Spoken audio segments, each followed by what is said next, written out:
Well, it sounds crazy. I'm honestly becoming a little bit bored with the SEC and Big Ten talk because they're so well set up to do whatever they want now moving forward.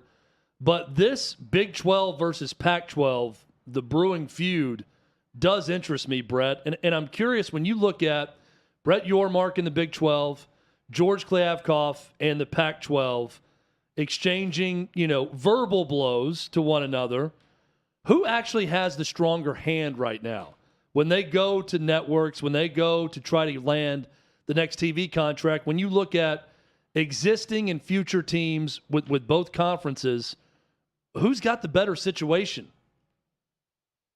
What you said is key. When you're talking about the future, I think who has the advantage in the future is the Big 12. If you just look at each conference now separately and compare to each conference, look, you could get metrics to say the Pac-12 is better. It's got better media markets. You could look at the Big 12 and say, okay, look at success on the field last year. You had, including, the teams that are joining the Big 12 next year, UCF, Houston, Cincinnati, and BYU. You had 5 or 6 Big 12 teams in the top 25 final AP poll. You had one from the Pac-12. If you look at the future, though, which I think is what you're alluding to, the Pac-12 is only going to remain a conference if the Big Ten does not expand anymore. Because once the Big Ten adds any more teams from the Pac-12, there's no reason for the remaining schools to stay in the Pac-12. They then would be very interested in the Big 12 if they aren't already. Because at that point, the value of the Big 12 media rights deal would obviously be better of whatever is left of the Pac-12. And also the Pac-12 media rights is up, next year. Their 30-day exclusive window with ESPN and Fox ends this week. So then at that point, they're going to find out what the value of their media rights is worth without USC and UCLA. So if you're Oregon, if you're Washington, if you're even Stanford, and Kliavkoff comes to you and says, okay, here's our new deal. It's worth 30 million, 40 million, whatever the number is they come up with. Are you going to sign that and lock your media rights up for 5, 6 years or more when you know the Big Ten could pick up the phone at any second and you would be making 100 million? That's what's going to be fascinating to see what happens. And, look, everyone I've talked to says the Big Ten is not done. Now, does that mean they're going to add somebody tomorrow or next week? Absolutely not. Will they add somebody within the next couple of years? I would be very confident of that.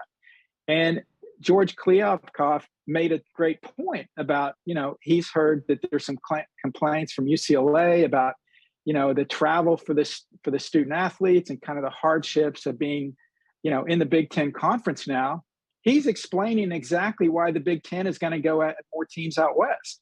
So USC and UCLA is not put on an island, and they kind of have their Big Ten West, kind of, if you will, part of the conference.